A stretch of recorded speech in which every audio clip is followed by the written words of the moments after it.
Welcome to our परचम IAS. आज मैं आपके लिए लेकर आई हूँ एनसीईआरटी क्लास 6 साइंस चैप्टर 14। जो हमारा चैप्टर 14 है उसका नाम क्या है? जल। जल आप सभी जानते हो कि जल क्या होता है। जो हमारे लिए जल बहुत ही आवश्यक होता है। जल जो हमारी एक दैनिक ज़रूरत होती है, वो हमें पीने के लिए भी उसकी आवश्यकता होती है, और जो हमारे दैनिक जीवन के कार्य होते हैं उसके लिए भी हमें जल की आवश्यकता होती है। आज हम जानेंगे कि जल हमारे किस काम आता है और जल हमारे लिए कितना आवश्यक है।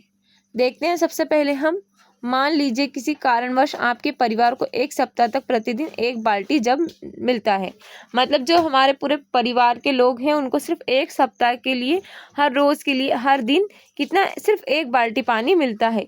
कल्पना कीजिए तब आपका क्या होगा। क्या आप खाना पकाना, कपड़े धोना, बर्तन साफ करना और स्नान करना जैसे कार्य कर पाएंगे? इनके अतिरिक्त कौन कौन से क्रियाकलाप हैं जिन्हें आप नहीं कर पाएंगे? यदि काफ़ी लंबे समय तक आप आसानी से जल प्राप्त नहीं होगा तो क्या होगा? जैसे कि हम देखते हैं, अगर कोई हमें एक बाल्टी पानी देगा तो क्या हम अपना दैनिक जीवन का कार्य कर पाएंगे? जैसे कि खाना पका पाएंगे, क्या कपड़े धो पाएंगे, या बर्तन साफ कर पाएंगे, या फिर हम स्नान कर सकेंगे? ऐसा हम कुछ नहीं कर पाएंगे। और बहुत सारी चीज़ें ऐसी है जो हम जल के बिना हमारे लिए करना बहुत ही कठिन हो जाता है। तो अगर काफ़ी लंबे समय तक अगर हमें जल प्राप्त नहीं होगा तो क्या होगा, इसके बारे में हम जानते हैं। पीने के अतिरिक्त ऐसे बहुत से क्रियाकलाप हैं जिनके लिए हमें जल का उपयोग करते हैं। क्या आपको यह अनुमान है कि हम एक दिन में जल की लगभग कितनी मात्रा का उपयोग करते हैं? हम यह अनुमान लगा सकते हैं कि हम एक दिन में जल की कितनी मात्रा का उपयोग करते हैं। जैसे कि सबसे पहले हमें यहाँ दिखाया गया है पानी का उपयोग। ये क्या हो रहा है, यहाँ पर स्नान, यहाँ पर ये कपड़े धोना, यहाँ पर ये पानी, ये कुएं से पानी निकाला जा रहा है, ये कुएं से पानी पीने के लिए निकाला जा रहा है, जो हमारे दैनिक जीवन का एक कार्य। हम कितने जल का उपयोग करते हैं, अब हम जानेंगे हम कितने जल का उपयोग करते हैं। प्रतिदिन के उन सभी क्रियाकलापों की सूची बनाइए जिनमें आप जल का उपयोग करते हैं। सारणी 14.2 में कुछ क्रियाकलापों की सूची दी गई है। इसी प्रकार की सारणी अपने नोटबुक में बनाइए। आप पूरे दिन में आप तथा आपके परिवार के सदस्यों में प्रत्येक क्रियाकलाप में प्रयुक्त जल की मात्रा मापिए। आप मापन के लिए मग, ग्लास, बाल्टी या किसी अन्य पदार्थ जो है उसका उपयोग भी कर सकते हैं। जैसे कि हम देखते हैं कि हमारे परिवार के जो सदस्य हैं उनको कितने जल की आवश्यकता होती है, तो उसके लिए हमारे पास यहाँ पर कुछ वस्तु दे रखी है, जैसे कि मग, बाल्टी वगैरह। हम इससे उसका माप कर सकते हैं कि हमारे परिवार को या हमको जल की कितनी आवश्यकता है। किसी परिवार द्वारा एक दिन में उपयोग होने वाले जल की मात्रा का अनुमान। यहाँ पर क्या लगाया गया है कि किसी व्यक्ति को जो है यहाँ पर जल की कितनी आवश्यकता होती है उसका अनुमान लगा के सारणी में आपको लिखना है।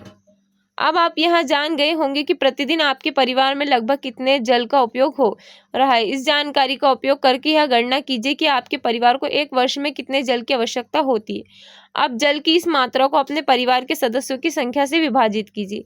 क्या आपके परिवार के एक सदस्य एक वर्ष की जल की आवश्यकता का ज्ञान कर पाएंगे? पता लगाइए कि आपका गांव या शहर में कितने लोग रहते हैं। अब आपको यह बोध हो जाएगा कि आपके शहर और गांव के लोग एक वर्ष में कितने जल का उपयोग कर रहे हैं। आपने ऐसे बहुत से क्रियाकलापों की सूची बनाई है जिनमें आप जल का उपयोग करते हैं। आप सोचते होंगे कि हमारी जल की आवश्यकता इसी प्रकार के क्रियाकलापों के तक ही सीमित है। हम गेहूं, चावल, दालें, सब्जियां तथा अन्य बहुत सी खाने की वस्तुओं का प्रतिदिन उपयोग करते हैं। हम जानते हैं कि कुछ रेशे जिनका उपयोग हम कपड़ा बनाने में करते हैं पौधे से ही प्राप्त होते हैं। क्या इन्हें उगाने के लिए जल की आवश्यकता नहीं होती? कि आप जल के कुछ और उपयोग सोच सकते हैं? हमारे उपयोग की लगभग सभी वस्तुओं के उत्पादन में जल का उपयोग किया जाता है। इसलिए जल का उपयोग केवल दैनिक कार्यों के लिए ही नहीं वरन बहुत सी वस्तुओं के उत्पादन के लिए भी होता है। हम जल कहाँ से प्राप्त करते हैं? अब हमने पहले देख लिया कि हमारा जल किस काम में आता है। अब हम देखेंगे कि जल कहाँ से प्राप्त होता है। अपने उपयोग के लिए जल कहाँ से प्राप्त करते हैं, आप में कुछ कहेंगे। जैसे कि नदियों, झरनों या तालाबों या झीलों से हम क्या करते हैं, जल प्राप्त करते हैं। उसमें कुआं, हैंडपंप भी हो सकता है। कुछ अन्य यहाँ कह सकते हैं कि हम टोटियों से जल प्राप्त करते हैं। आपने कभी सोचा है कि टोटियों में जल कहाँ से आता है? टोटियों के द्वारा जो जल हम प्राप्त करते हैं वह जल किसी झील, नदी या किसी कुएं से प्राप्त किया जाता है, जिसकी आपूर्ति फिर पाइपों के नेटवर्क द्वारा की जाती है। जैसे कि हम देखते हैं आजकल हमारे जो घरों में नल जो आता है घरों में, वो पानी कैसे आता है? टोटियों के द्वारा आता है। लेकिन जो टोटियों में पानी वो कहाँ से आता है? तो वो किसी कुएं या नदी या झील वगैरह में से आता है। जैसे कि हमको यहाँ पर दिखाया गया ये पानी की टंकी है और यहाँ पर क्या लगा है? ये सारे यहाँ पर पाइप लगे हुए हैं, जिससे हम ये यहाँ से इस टंकी में जाता है, फिर वो टंकी से हमारे कहाँ पर आता है? टोटियों में नल हमको प्राप्त होता है। इससे हम प्रत्येक घरों में जल प्राप्त करने का ढंग भिन्न हो सकता है। अंततः हम सबके जल के ये एक ही स्रोत होते हैं, जैसे कि तालाब, झील, नदी तथा कुएं। हमने अपनी चर्चा में कुछ स्रोतों का उल्लेख किया है। इन तालाबों, झीलों, कुओं को भरने के लिए जल कहाँ से आता है? अब हमने यहाँ तो देख लिया है कि हमको जल कहाँ से प्राप्त होता है, तालाब, नदियों, झीलों और कुओं से। लेकिन अब यहाँ पर जल कहाँ से आता है? अब हम इसके बारे में जानेंगे। महासागरों से पृथ्वी के अधिकतर भाग को घेर रखा है। जैसे जो महासागर है उनने पृथ्वी के अधिकतर भाग को घेर रखा है, ये तो आप सभी लोगों को पता है। क्या आप जानते हैं कि पृथ्वी का 2/3 भाग जल से घिरा हुआ है? इस जल का अधिकांश भाग समुद्र और महासागरों में है। समुद्र और महासागरों के जल से बहुत से लवण घुल जाते हैं, जिससे जल खारा होता है। इसलिए यह पीने के लिए अनुपयुक्त तथा अन्य घरेलू, कृषि तथा उद्योगों की आवश्यकता की पूर्ति के लिए उचित नहीं है। कदाचित आपने एस.टी. कोलिरिज द्वारा 1798 में लिखी गई कविता rime of the ancient mariner की पंक्तियां सुनी होगी। हर जगह जल ही, पीने के लिए कोई बूंद नहीं। जैसे कि सारी जगह पर तो जल ही जल है, लेकिन पीने के लिए कोई बूंद नहीं है। ये कविता है हमारे कोलरिज जो है एस.टी. कोलरिज की जो कविता की कुछ लाइनें हैं। यह कवि ने महासागर में भटके किसी जहाज के नाविकों की करुण गाथा का उल्लेख किया है। फिर भी महासागर हमारे उपयोग के लिए जल की आपूर्ति में एक आवश्यक भूमिका निभाता है। क्या आपको यह आश्चर्यजनक लगता है कि आखिरकार जो जल हम उपयोग करते हैं वह खारा नहीं होता है? क्योंकि हमने देखा अधिकांश जल कैसा होता है? खारा होता है। लेकिन जो हम उपयोग में लेते हैं वो खारा क्यों नहीं होता? हम में से बहुत से लोग महासागरों से बहुत अधिक दूरी पर रहते हैं। क्या इन स्थानों की जल आपूर्ति भी महासागरों पर ही निर्भर करती है? महासागरों का जल उन तालाबों, झीलों, नदियों तथा कुओं में कैसे पहुंचता है जो हमारे जल की आपूर्ति करते हैं? ऐसा क्यों है कि इन स्रोतों का जल किसी भी प्रकार से खारा नहीं होता? अब हम देखेंगे कि इन स्रोतों का जल किसी भी प्रकार से खारा क्यों नहीं होता है। इसे समझने के लिए जल चक्र का विषय जानना आवश्यक है। अब हम जानेंगे कि जल चक्र होता क्या है। जल के विलुप्त होने की युक्ति। आपने कितनी बार यह देखा होगा कि फर्श पर फैला जल कुछ समय बाद सूख जाता है। यह जल विलुप्त होता प्रतीत होता है। इसी कारण गीले कपड़ों से सूखते समय जल विलुप्त हो जाता है। वर्षा के पश्चात गीली सड़कों, छतों तथा अन्य स्थानों से भी जल विलुप्त हो जाता है। यह जल कहाँ जाता है? अब हम देखते हैं कि यह जल कहाँ जाते हैं। अलगनी पर सूखते कपड़े दिखाई दे रहे हैं हमको। क्या आपको अध्याय 5 का क्रियाकलाप 6 याद है, जिससे हमने उस जल को गर्म किया था जिसमें नमक घुला हुआ था? हमने क्या पाया था कि जल वाष्पित हो गया तथा नमक शेष रह गया था। इस क्रियाकलाप से हमें यह बोध होता है कि गर्म करने पर जल जल वाष्प में परिवर्तित हो जाता है। इस क्रियाकलाप से हम यह भी अनुभव करते हैं कि जल वाष्प अपने साथ लवणों का वहन नहीं करती है। इस प्रकार बनी जल वाष्प वायु के एक भाग पर बन जाती है, जिसे प्रिया देखा नहीं जा सकता। हमने यहाँ भी पाया था कि जल गैसीय अवस्था में परिवर्तित करने के लिए उसे गर्म करना आवश्यक है। जैसे कि हम अगर हमको जल को गैसीय अवस्था में परिवर्तित करना है तो हमको उसके लिए क्या करना पड़ेगा? उसको गर्म करना पड़ेगा। हमने यहाँ भी देखा है कि खेतों, सड़कों, छतों तथा अन्य जमीनी क्षेत्रों से भी जल वाष्प में परिवर्तित होता रहता है। अध्याय 5 में हमने यहाँ भी उल्लेख किया है कि महासागरों को खारा जल को गहरे गड्ढों में छूट जाता है। वाष्पन के परिणाम स्वरूप नमक के ढेर के रूप में एकत्र हो जाता है।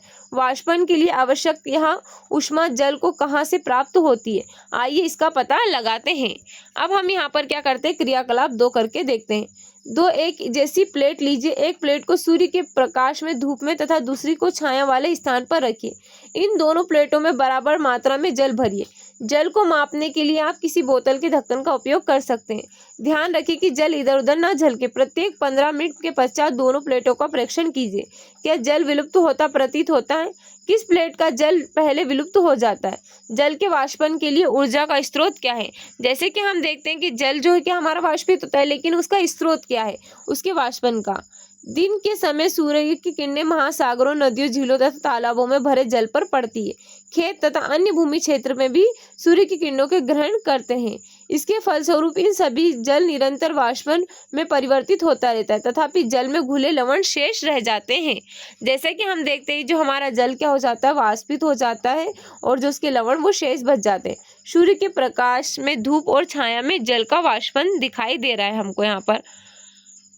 अब हम यहाँ पर देखते हैं क्रियाकलाप 2 में हमने देखा था कि छाया वाले स्थान पर रखी हुई प्लेट से भी जल विलुप्त होता है। यद्यपि इसमें अधिक समय लगता है, सूर्य के प्रकाश की ऊष्मा यहाँ भी पहुँच जाती है। हाँ, ऐसा इसलिए होता है क्योंकि दिन के समय हमारे चारों ओर की वायु भी गर्म हो जाती है। गर्म वायु छाया में रखे जल को भी वाष्पित करने के लिए ऊष्मा प्रदान करती है।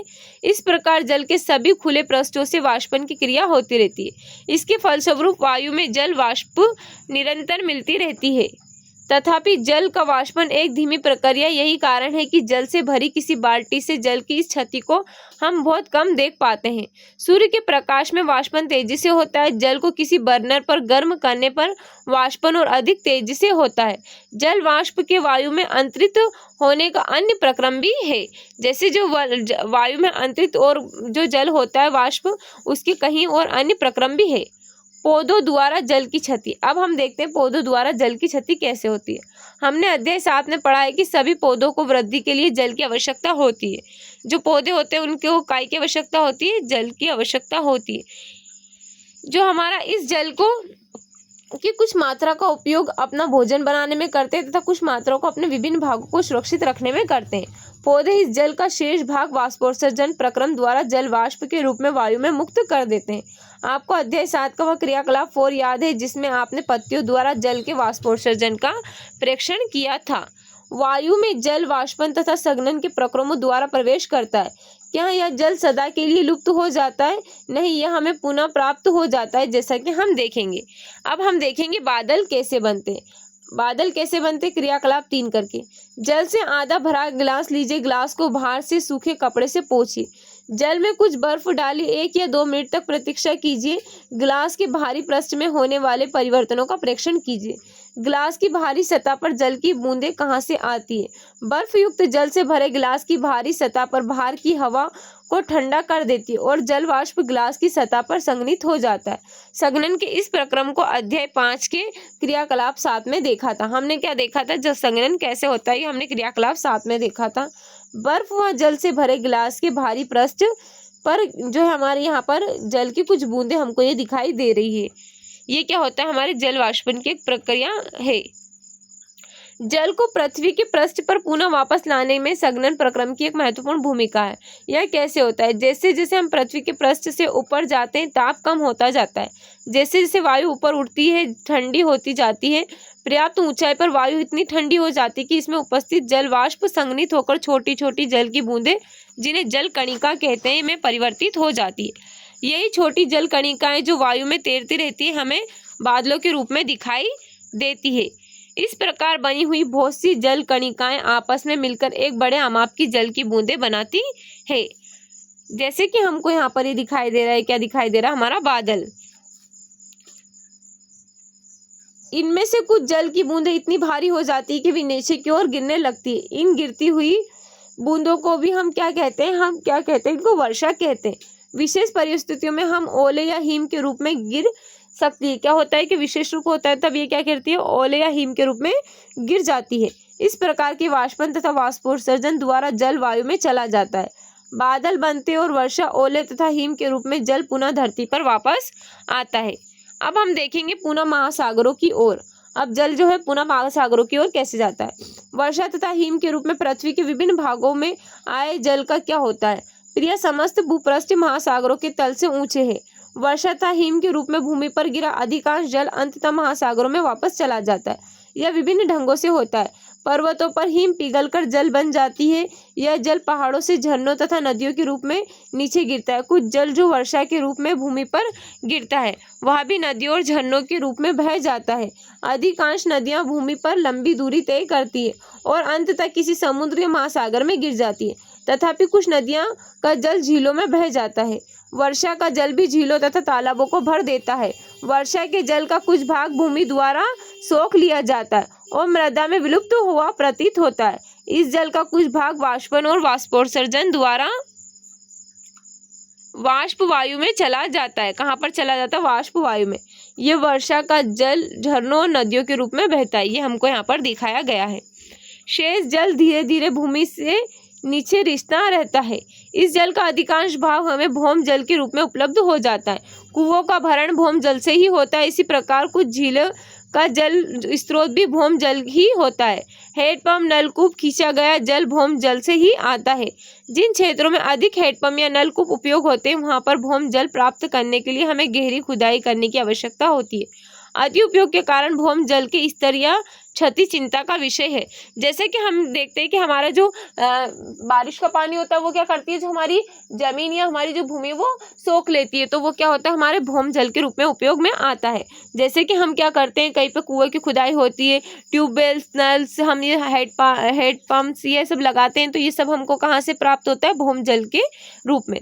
पहली एक चिंता को बांटना चाहती है। उन क्षेत्रों में जहां भूमि पर वनस्पति बहुत कम है या बिल्कुल नहीं है, वहां वर्षा जल शीघ्र बह जाता है। बहुत से ऐसे भी क्षेत्र है जहां पर अधिकांश जमीन कंक्रीट से ढकी होती है। ऐसी भूमि जल का रिसाव बहुत कम होता है, जिससे अंततः भौम जल की उपलब्धता प्रभावित हो जाती है।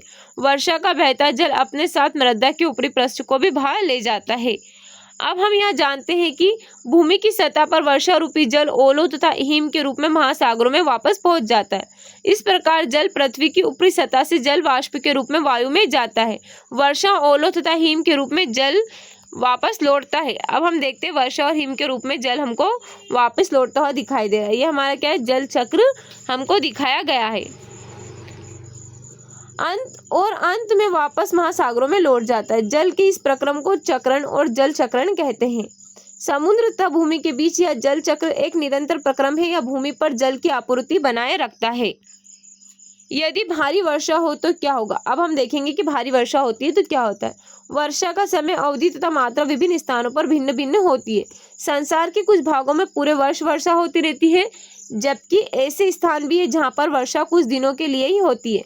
हमारे देश में अधिकांश वर्षा मानसून मौसम में होती है।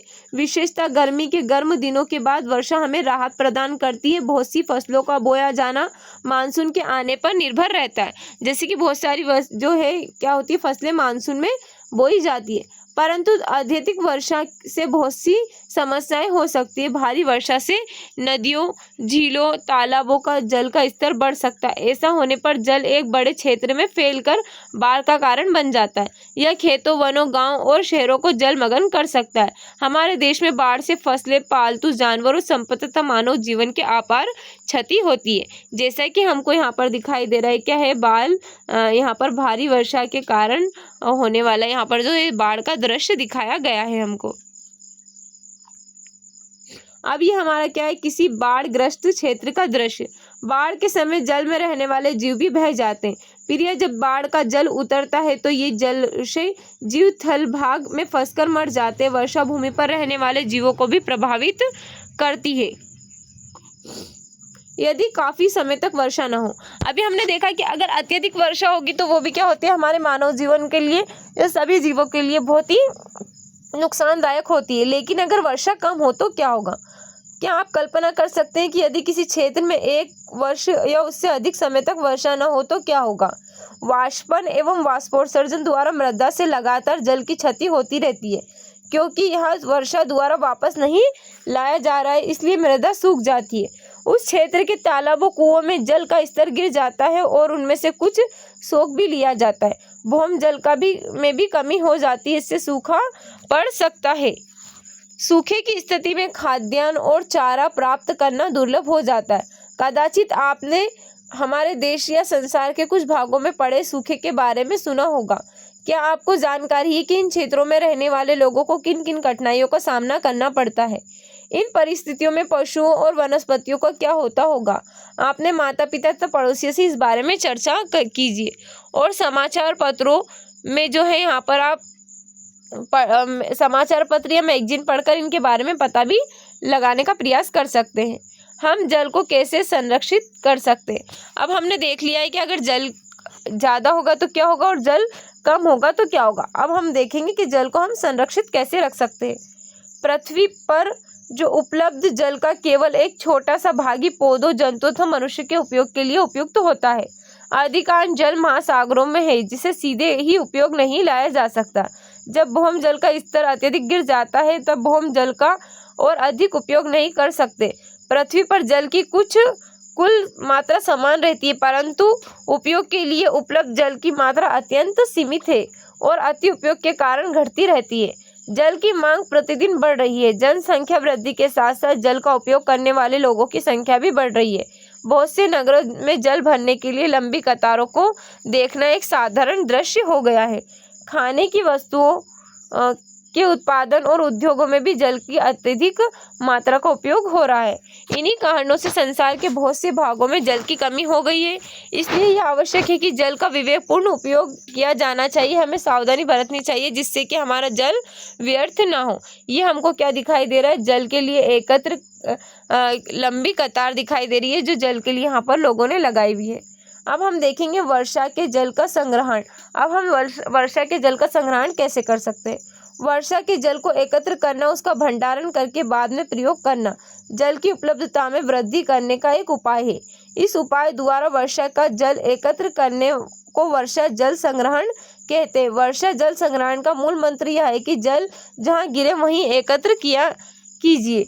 वर्षा के उस जल का क्या होता है जो ऐसे क्षेत्रों में गिरता है जहां अधिकांश क्षेत्रों में कंक्रीट सड़कें और मकान होते हैं या नालियों में बह जाता है? क्या ऐसा नहीं है? इस प्रकार वर्षा जल का कुछ भाग बहकर नदियों और झीलों तक पहुंच जाता है, जो कि बहुत दूरी पर हो सकते हैं, क्योंकि यह जल हमारे चारों ओर भूमि में वापस नहीं गया है। अतः इस जल को घरों में वापस लाने के लिए हमें अत्यधिक प्रयास करने की आवश्यकता होगी।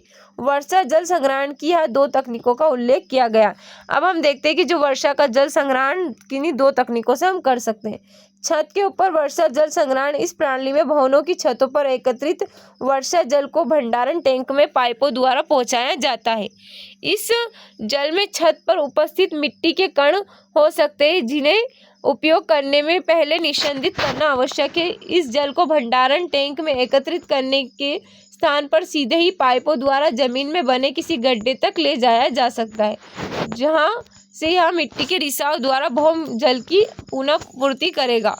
अब हम देखते हैं एक दूसरा विकल्प यह है कि सड़क के किनारे बनी नालियों द्वारा एकत्रित वर्षा का जल भूमि में सीधे ही पहुंचने दिया जाए। जो हमारी नालियाँ बनी होती हैं उनका जो हमारा जल है उसको कहाँ पर पहुंचने दिया जाए? भूमि में। अब हमें यहाँ पर हमने कुछ प्रमुख शब्द सीखे, जैसे कि बादल, संघनन, सूखा, वाष्पन, बाढ़, ओला, महासागर, वर्षा जल संग्रहण, हिम, जल वाष्प और जल चक्र। उम्मीद है इन सारे शब्दों के अर्थ आपने अच्छे से जान लिए होंगे। अब हम इसमें चैप्टर में हमने क्या सीखा, इसका हम सारांश देखते हैं। जल जीवन के लिए आवश्यक है। जल वाष्पन और वाष्पोत्सर्जन जल वाष्प में मिलती रहती है। जल वाष्प वायु में संघनित होकर छोटी छोटी जल की बूंदें बनाती है, जो बादल जैसे दिखाई देते हैं। बहुत सी छोटी जल की बूंदें परस्पर मिलकर वर्षा, हिम तथा ओले के रूप में क्या होती है? गिरती है। वर्षा, ओले तथा हिम नदियों, झीलों, तालाबों, कुओं तथा मिट्टी में जल की पुनः प्राप्ति करते हैं।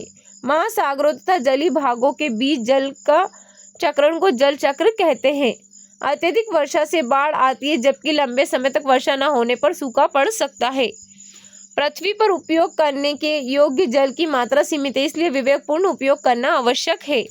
यह हमने इसका सारांश देख लिया है। यहाँ पर हमको ये कुछ क्वेश्चंस दे रखे हैं, हमको यहाँ पर रिक्त स्थानों की पूर्ति करने के लिए दे रखा है, हमको वाष्पन तथा संघनन के यहाँ पर कुछ उदाहरण दे रखे हैं। हमारे सारे क्वेश्चन से इन क्वेश्चंस के आंसर आप मुझे कमेंट बॉक्स में कमेंट करना।